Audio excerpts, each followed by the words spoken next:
What would you do if the person you trusted most woke you in the middle of the night and whispered, "I just killed my sister"? I just killed my sister. Oh my God.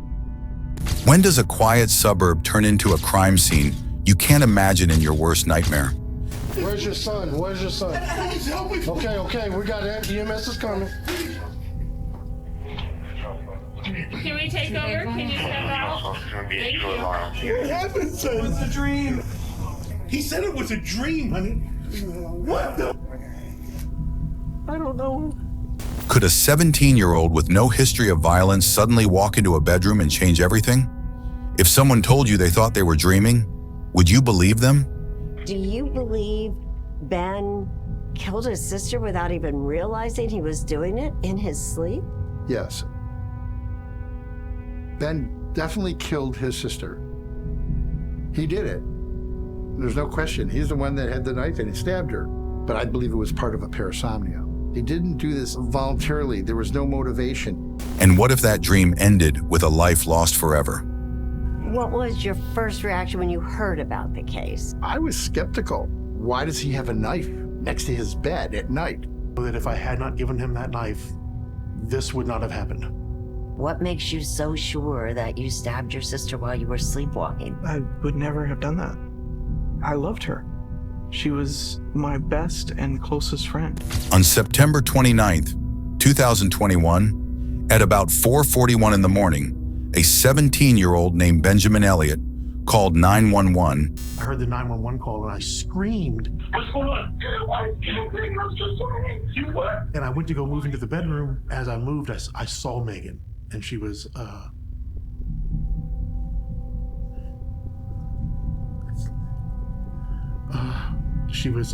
gray. And said 4 words that would shatter his family forever. "I just killed my sister."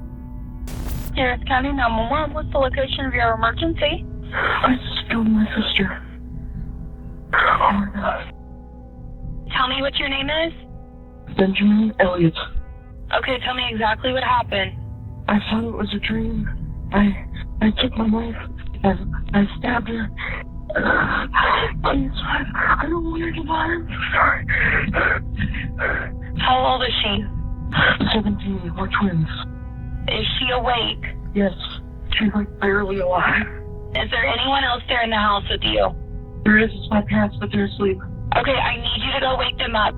Mom! Dad! We're gonna have to start CPR right now. 1, 2, 3, 4. 1, 2. Keep cupping her chest just like that, okay? What's going on? I'm so sorry. You what? Okay, slow down a little bit. 1, 2, 3, 4. 1, 2, 3, 4. That morning, a bright, creative high school girl who loved life was gone in an instant. So how's your relationship with Meghan? Good. She's my twin sister. I'd do anything for her. No rivalry there? No. You guys having any recent fights or anything like that? No. We're pretty close for siblings. Her name was Meghan Elliott, a twin, a daughter, a friend. She was kind, gentle, and full of potential. And how did she feel about Ben? She loved him. She looked up to him. You would see her walk up next to him when she would feel uncomfortable and just kind of stand by him. Did he ever get tired of having to take care of Meghan? I think he was proud of it. Like, Yeah. he liked being a protector. That night, everything changed. This is the story of Meghan Elliott. Meghan Elliott was 17 years old, living with her parents and twin brother Benjamin in Katy, Texas, a suburb just outside Houston. Those who knew her described her as thoughtful, creative, and full of light. Family friends said she had a way of seeing beauty in small things. He and Meghan are so close, you could never picture anything bad happening between them. He was very protective of her. And how did she feel about Ben? She loved him. She looked up to him. You would see her walk up next to him when she would feel uncomfortable and just kind of stand by him. The kind of person who noticed the sunset when everyone else was looking at their phones. She was close with her family, especially her twin brother. The two had grown up side by side, sharing birthdays, classes, and even hobbies. They were typical siblings, teasing each other one moment, laughing together the next. Her parents, Michael and Kathy Elliott, often described her as their gentle soul. Did he ever get tired of having to take care of Meghan? I think he was proud of it. Like he liked being a protector. Was there any problem at all between the twins? Friends from school said she was dependable, sweet, and always willing to help others. Meghan had dreams for her future: college, independence, Ben was very engineering focused. and the adventures that come with growing up. I'm thinking about mechanical engineering. I'm taking the SAT, I think, Saturday. She wasn't perfect, but she was deeply loved. To her family, she was their daughter. To her friends, she was the one who listened. And to her brother, she was the other half of his world. It was the early morning hours of September 29, 2021. The Elliott family home on Brown Meadow Court in Katy was quiet. Everyone was asleep, or so it seemed. At exactly 4:41 a.m., the Harris County 911 dispatch received a chilling call. A teenage boy, breathing heavily, said, "I just killed my sister." His name was Benjamin Elliott. Harris County 911, what's the location of your emergency? I just killed my sister. Oh my God. Tell me what your name is. Benjamin Elliott. Okay, tell me exactly what happened. I thought it was a dream. I took my knife and I stabbed her. Please, I don't want her to die. I'm sorry. How old is she? 17. We're twins. Is she awake? Yes. She's like barely alive. Is there anyone else there in the house with you? There is. It's my parents, but they're asleep. Okay, I need you to go wake them up. Mom! Dad! We're gonna have to start CPR right now. 1, 2, 3, 4. 1, 2. Keep cupping her chest just like that, okay? What's going on? I can't think. I'm so sorry. You what? Okay, slow down a little bit. 1, 2, 3, 4. 1, 2, 3, 4. I heard the 911 call and I screamed and I went to go move into the bedroom. As I moved, I saw Meghan and she was,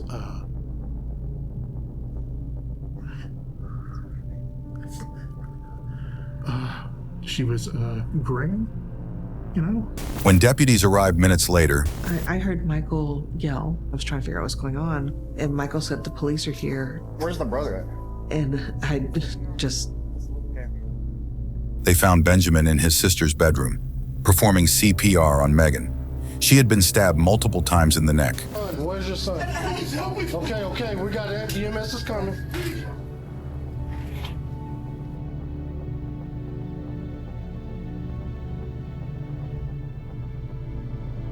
Can we take over? Can you step out? Thank you. What happened, son? It was a dream. He said it was a dream, honey. What the? Paramedics tried to save her, but Meghan was pronounced dead at the scene. Went out of the house. He was shocked. He said it was a dream. What the? What did you make of that? I couldn't believe it. I couldn't. Not the Ben you knew, so it would have to have been that he was. Something would have had to happen. I don't know. I don't know what happened. She was. It was just a dream, and then it wasn't. I'm gonna do a search of you real quick, and then I'm gonna put you in the back seat out of this rain, okay? Benjamin told officers that he had woken up in his sister's room holding a knife. So what happened, Benjamin? You ever have like a really realistic nightmare? Where like just everything feels real, but also off at the same time? So you go to sleep. What's the next thing you remember? The next thing I remember is like the feeling of stabbing something. The same knife that had fatally injured her. He said he thought he was dreaming. He claimed he pulled the knife out, tried to stop the bleeding with a pillow. I was in her room and I turned on the light and I was panicking and I tried to stop bleeding with the pillow. Ran back to his room for his phone and then called 911. So I run in my room and I unplug my phone and I dial 911. I stabbed my sister. How many times did you stab her? Just once. He was 17. His sister, also 17, lay motionless beside him. What would you do if you were the first responder in that moment? Would you believe that it was a dream or something much darker? Police immediately treated the case as a homicide. The Harris County Sheriff's Office secured the home and began collecting evidence. I just need to see her. her. We can't. No, we can't. We can't have her. Nobody would tell us if Meghan was okay, what was going on. Take a picture for me. Let me see something. Yeah, can we see something? No, sir. The weapon was found near Meghan, a survival-style knife reportedly given to Benjamin earlier that day.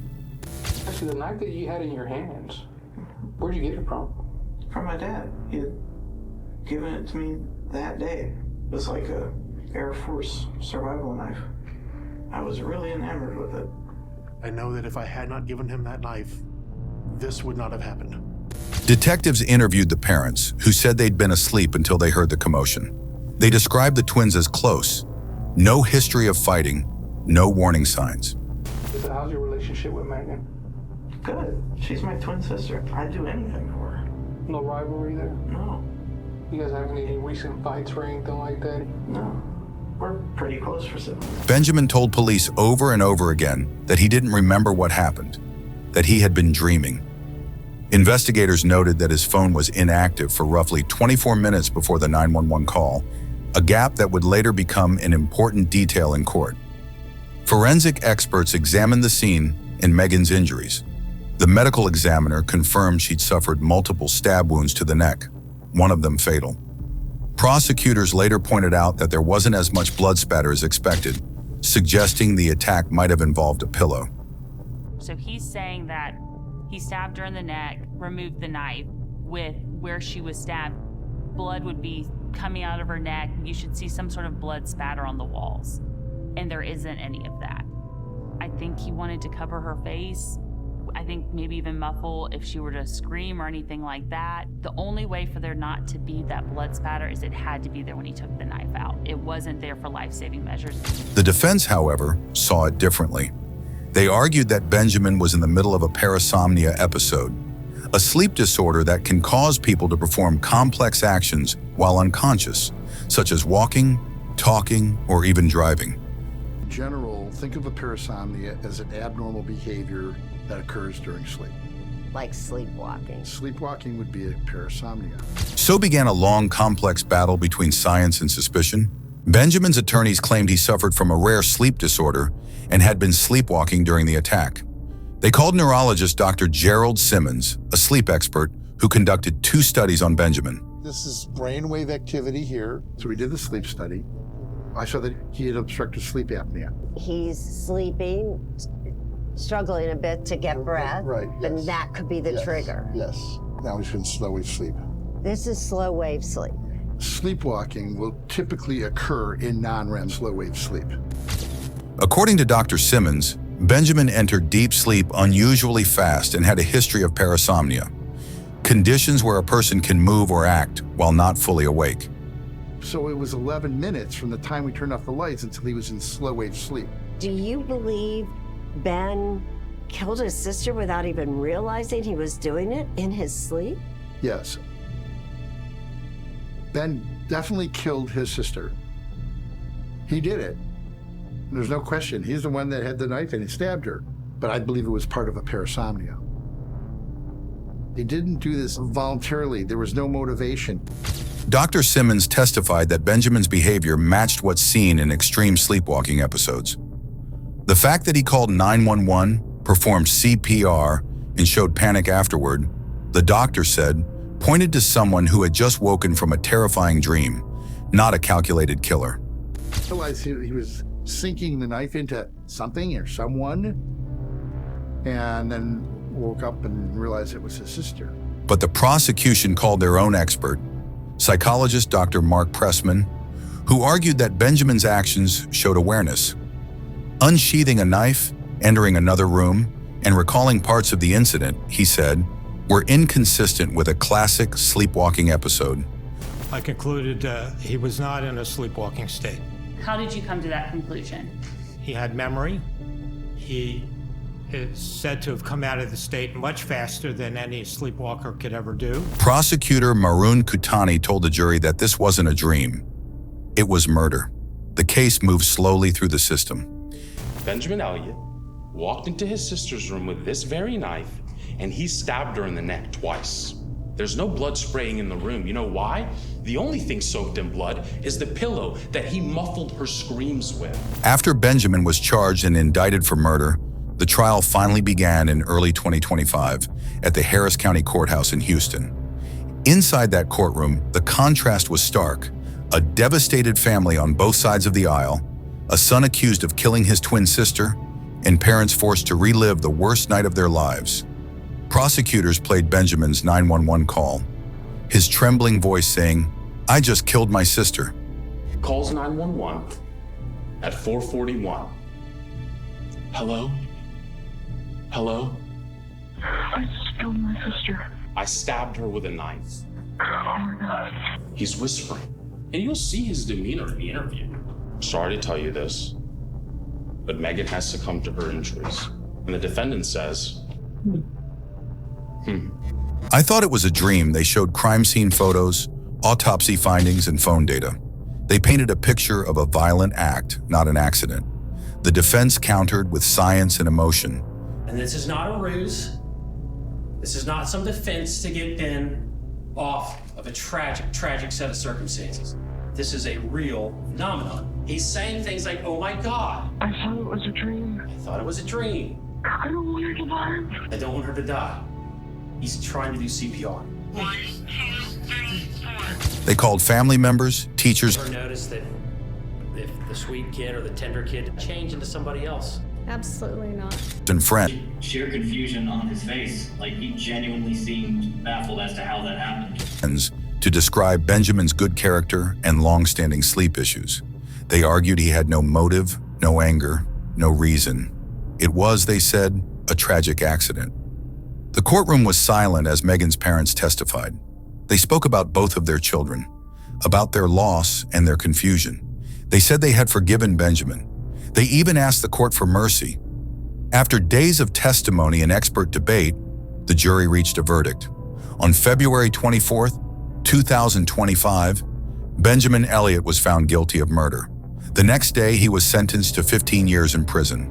Prosecutors had asked for as much as 40 years, but the family's pleas and the jury's empathy led the judge to give a lesser sentence. I remember hearing guilty. I was completely shocked. I feel like this has been a miscarriage of justice, I guess. I am not guilty of murder for my sister, Meghan Elliott. Benjamin wept as the decision was read. The Elliott family left court broken, grieving not just for Meghan, but for Benjamin as well. They had lost 2 children in one night, in 2 very different ways. Their community in Katy was stunned. Neighbors said the twins were inseparable, polite, and loving. No one could make sense of what had happened. That I crept into my sister's bedroom and murdered her while she was asleep. Why would you possibly want leniency for that person? That person is horrible. Are you that person? No. I'm not. I'm not that person. I mean, I try to be genuine. I try to be honest. I'd like to think of myself as a good person. The case quickly gained national attention. News outlets and true crime shows analyzed it as one of the rare modern examples of the sleepwalking defense. Some saw it as a chilling tragedy. Others saw it as a warning about the limits of science in courtrooms. Benjamin is now serving his 15-year sentence at the John B. Connolly Unit in Karnes County, Texas. He is eligible for parole after serving part of that term, and his attorneys have indicated they plan to appeal. There's no foundation or charity yet in Meghan's name, but her story continues to be told. As a reminder of how fragile life can be and how tragedy can tear through even the most ordinary of families. Meghan Elliott was 17 years old, a daughter, a friend, a sister who never got to finish growing up. Her life was full of promise, and her memory still lingers in the hearts of those who loved her.